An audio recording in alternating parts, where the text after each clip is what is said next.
Hello, today we'll be talking about educating exceptional students. We will be going over the different exceptionalities as well as how to implement the universal design for learning and differentiated instruction to best reach all students. Our first exceptionality that we will talk about today are students with learning disabilities. These individuals have average or above average intelligence. Academically and cognitively, these individuals have challenging with processing information. They also have issues with their short-term, long-term, and working memory. Reading disabilities and dyslexia could include issues with phonemic analysis, word identification, reading fluency, and reading comprehension.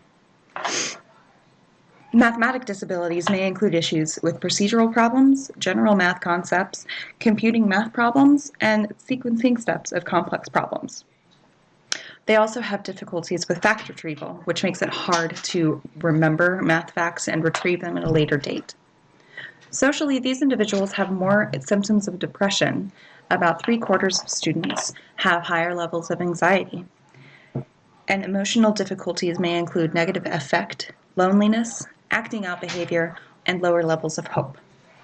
Our next exceptionality are those with communication disorders. Intellectually, these individuals have difficulty understanding or expressing language. Academically and cognitively, these individuals have difficulty receiving, understanding, or formulating ideas and information. Language disorders may include issues with phonology, syntax, semantics, and pragmatics.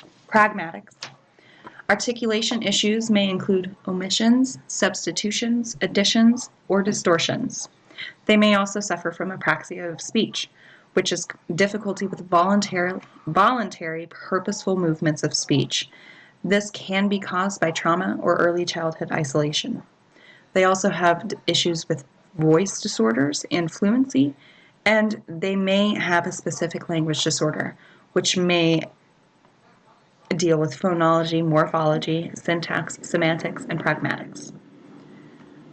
Socially, these individuals have difficulty communicating with or understanding their peers. Our next exceptionality are those with emotional or behavioral disorders.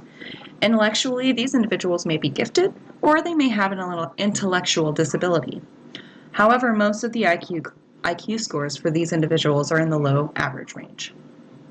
Academically and cognitively, this exceptionality affects processing skills.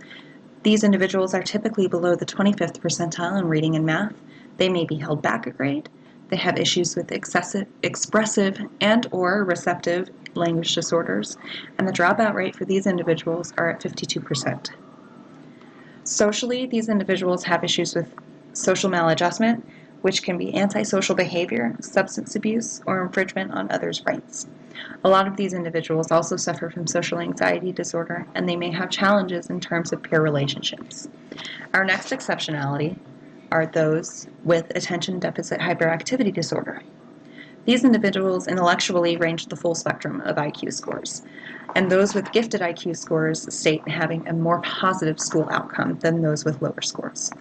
Academically and cognitively, these individuals have lower achievement, lower GPAs, and higher retention rates.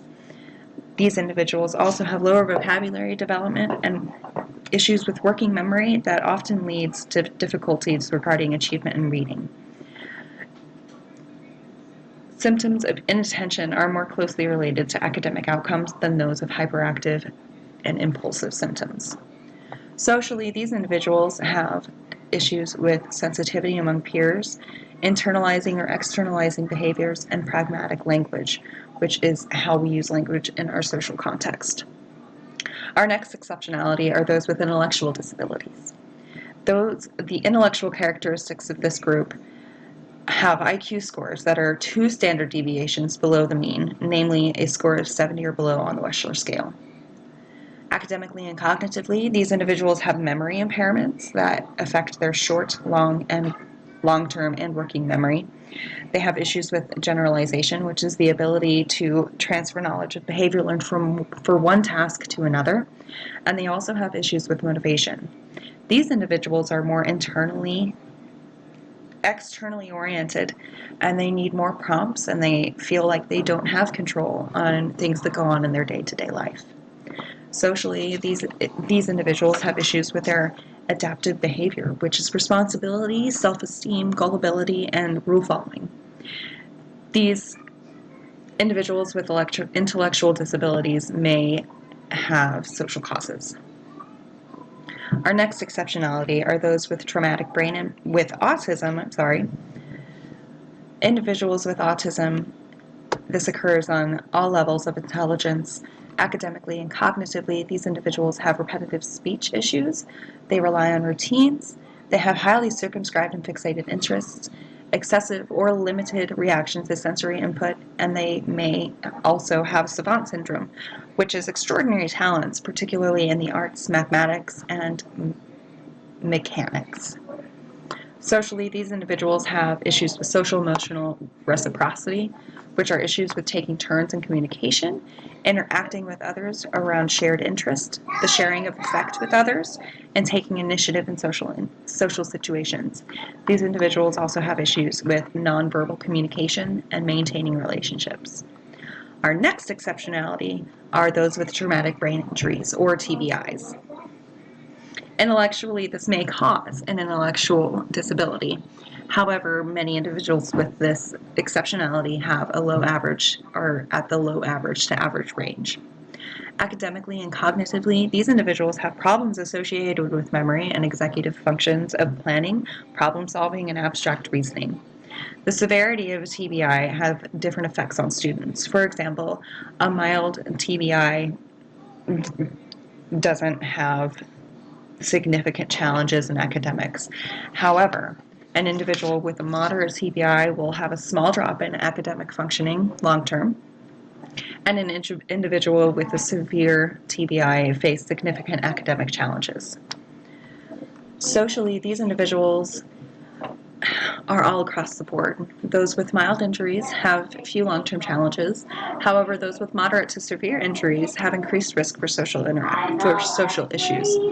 Injuries at an early age may display higher levels of externalizing and internalizing behavior, and these individuals normally have an increased risk for challenges relating to inhibiting, stopping, or redirecting ongoing actions. Our next exceptionality are those with hearing loss. Intellectually, this IQ range is close to the general population. Academically, these individuals suffer from mild to severe language delays. It affects their speech, and there are specific educational challenges in reading and in writing. Socially, these individuals have difficulty communicating with peers, and they may not be aware of spoken social cues. Our next exceptionality are those with visual impairments, including blindness. These individuals belong to a heterogeneous group from different backgrounds and different levels of intelligence. Academically and cognitively, this influences cognitive ability because of limitations in incidental learning, and this also affects our academics. They also have a limited spontaneous ability to move safely around their environment, which can influence a child's early motor skills, and it can influence their knowledge base. Socially, these individuals have inadequate development of social interaction skills. They have fewer opportunities for social stimulation, and this may contribute to social detachment. Our final exceptionality are those who are gifted or talented. Intellectually, there is a baseline of IQ scores ranging 125 to 130 to identify these gifted students. They have a high general intellect, and they may be more involved in one of these levels of intelligence: musical, bodily kinesthetic, linguistic, logical, mathematical, spatial, interpersonal, intrapersonal, and naturalistic. Academically, these individuals have specific academic aptitude. They are very creative, they have outstanding leadership ability, and they really excel in the visual and performing arts. They have above average ability, they have above average task commitment, and they're very, very creative. Socially, these individuals suffer from lower levels of depression and anxiety. They have both positive and negative effects of the gifted label, and these individuals are generally socially stable. So now that we've discussed all of our different exceptionalities, now it's time to see how we can implement universal design for learning and differentiated instruction to help all of our students. So to apply universal design for learning, first we can provide multiple means of representation. That means providing options for perception, options for language, mathematical expressions, and symbols, and provide options for comprehension. Then we can provide multiple means of action and expression. This can be providing options for physical action, providing options for expression and communication, and providing options for executive functioning. Last, we can provide multiple means of engagement. We can provide options for recruiting interest, provide options for sustaining effort and persistence, and provide options for self-regulation. For differentiated instruction, we can differentiate the student's content, which is the knowledge that the students need to master, by the process, which is the activities used to master the content, and the product, which is how they show us what they've learned.